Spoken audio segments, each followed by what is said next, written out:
عمران خان صاحب کے حوالے سے عدالت کے اس منظر کو بیان کر رہے ہیں جس کو پاکستان میں بیان کرنے سے اوائڈ کیا گیا۔ شہزاد اکبر کہتے ہیں کہ جب عمران خان صاحب نے یہ ساری بات کی تو جج البحسنات صاحب کے جو کان ہیں اس میں کرنل صاحب کی آواز آئی، اور کرنل صاحب نے کہا ان سے کہ جلدی کریں، جلدی فیصلہ سنائیں۔ اس کے اوپر جو ہے ابو الحسنات صاحب نے صرف اتنا ہی سنا، جب عمران خان صاحب نے کہا کہ یہ میری ذمہ داری نہیں ہے، تو اس پہ جج ابو الحسنات صاحب نے کہا کہ میں آپ کو اور شاہ محمود قریشی صاحب کو جو ہے وہ 10 سال قید بامشقت سناتا ہوں۔ یہ سنانا ہی تھا فیصلہ کہ فوری طور پہ جج صاحب اٹھے اور انہوں نے دوڑ لگا دی دروازے کی طرف، جس دروازے سے انہیں باہر نکلنا تھا۔ جج اپنے فیصلوں سے پہچانے جاتے ہیں، جج تاریخ میں یاد رکھے جاتے ہیں۔ یہ وہی ججز ہوتے ہیں جن کو قائم رہنا ہوتا ہے اپنے فیصلوں پر، اور وہ ثابت کرتے ہیں اپنی ثابت قدمی سے کہ ان کا فیصلہ درست ہے۔ مگر جس طرح سے ابو الحسنات صاحب جو ہیں یہ فیصلہ سنا کے انہوں نے دوڑ لگائی ہے کمرے کی طرف کہ میں جلدی سے یہاں سے نکل جاؤں، تو ان کو بھی پتا تھا کہ وہ کیا فیصلہ کر کے آئے ہیں۔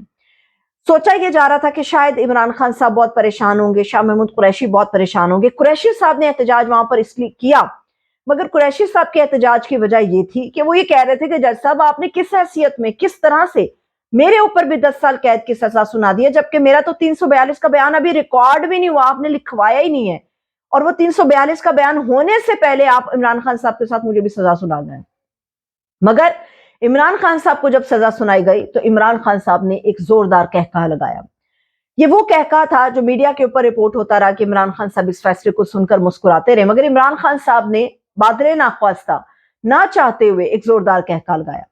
اور اس سے پہلے جو پچھلی رات ہے وہ اپنے وکیل سلمان صفدر کو یہ بتا کر گئے تھے کہ یہ ایک فکسڈ میچ ہے، اور فکسڈ میچ نہ میں نے کبھی انجوائے کیا، نہ میں کھیلتا ہوں، نہ میں دیکھتا ہوں، تو اگر اجازت ہو تو میں جانا چاہتا ہوں، اپنے سیل میں واپس جانا چاہتا ہوں۔ تو اس پہ سلمان صفدر صاحب نے کہا کہ عمران خان صاحب نے کہا کہ مجھے بڑی تکلیف ہے، میں واپس جانا چاہتا ہوں۔ تو اس پہ سلمان صفدر نے کہا کہ سر آپ جا سکتے ہیں، ابھی آپ کا رکنے کا کوئی جواز نہیں ہے۔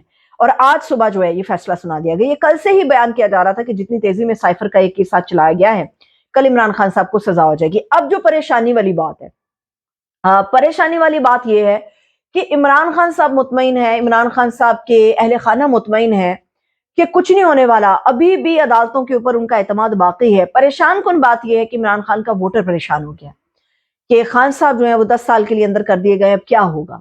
تو اس کے اوپر جو ایک لیگل اوپینین ہے، جو ایک لیگل معاملہ ہے، وہ میں آپ لوگوں کے سامنے رکھ دیتی ہوں، جس پہ پریشان ہونے کی قطعی طور پہ کوئی ضرورت نہیں ہے۔ عمران خان صاحب کے سائفر کے ٹرائل کو جس طرح سے چلایا گیا، یہ آپ بھی جانتے ہیں، سب جانتے ہیں، پورا ملک جانتا ہے، یہ قوم جانتی ہے کہ 2 مرتبہ اس ٹرائل کو جو ہے وہ ختم کیا گیا اور نئے سرے سے اس کا ٹرائل شروع کیا گیا، کیونکہ جب سے عمران خان کا سائفر کیس کا یہ ٹرائل چل رہا ہے، سب کو پتا ہے کہ یہ میرٹ کی دھجیاں اڑا کر کیا جا رہا ہے۔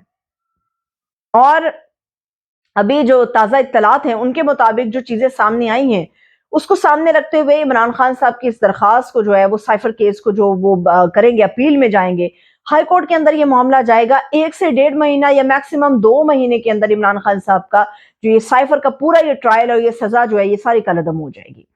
اس میں کچھ نہیں ہونے والا۔ عمران خان صاحب کو بھی پتا ہے کہ بڑے بڑے سوراخ ہیں اس فیصلے کے اندر، اس ٹرائل کے اندر بڑے بڑے سوراخ ہیں، اور انصاف کے اوپر قائم ہے، انصاف کے اوپر ابھی انصاف کی امید لیے عمران خان صاحب اور ان کے اہل خانہ پر امید ہے۔ ووٹرز مطمئن رہیں، اور یہ بڑی اچھی بات ہے، اگر تو آپ عمران خان صاحب کے چاہنے والے ان کو پیار کرتے ہیں اور ان کو مستقبل کے وزیر اعظم کے طور پہ یا اپنا مستقبل کے لیے لیڈر کے طور پہ دیکھتے ہیں، تو پھر بہترین عمل یہ ہے کہ 8 فروری کو اپنے گھروں سے نکلیں۔ سب سے اور ایک اور اہم مشکل جو 8 فروری میں نظر آئے گی، ووٹرز کو روکا جائے گا، خاص طور پہ پی ٹی آئی کے ووٹرز کو پولنگ سٹیشنز تک پہنچنے سے روکا جائے گا۔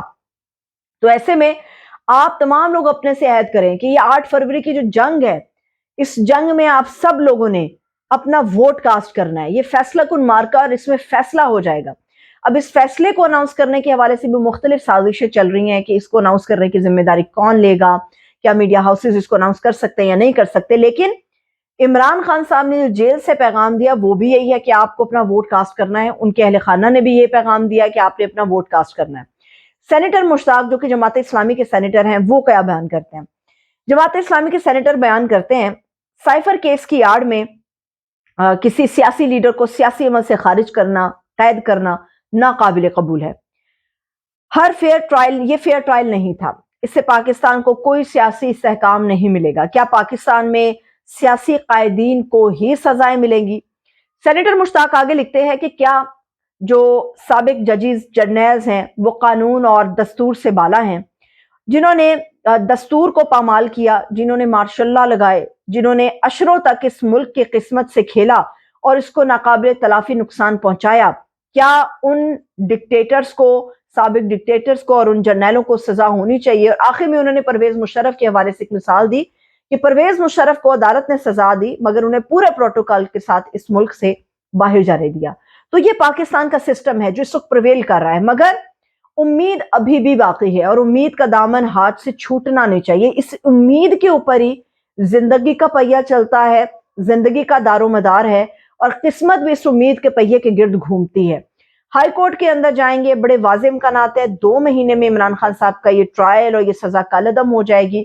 اس میں کچھ نہیں ہونے والا۔ عمران خان صاحب اور ان کے ووٹرز کو ڈرانے کے لیے ابھی فی الحال یہ قدم اٹھایا گیا، مگر جس طرح سے غیر آئینی اور غیر قانونی طریقے سے کراس ایگزامینیشن سمیت ان کا حق دفاع خارج کیا گیا، ان کو روکا گیا، تو یہ بڑے بڑے سراغ جو ہیں یہ ویسی اپیل کے اندر ثابت ہو جائیں گے اور اس میں کچھ نہیں ہونے والا۔ تو امید کا دامن برقرار رکھیے، پریشان ہونے کی کوئی ضرورت نہیں ہے۔ اس کے ساتھ ہی مجھے اجازت دیجیے، اپنا بہت سا خیال رکھیے۔ خدا حافظ۔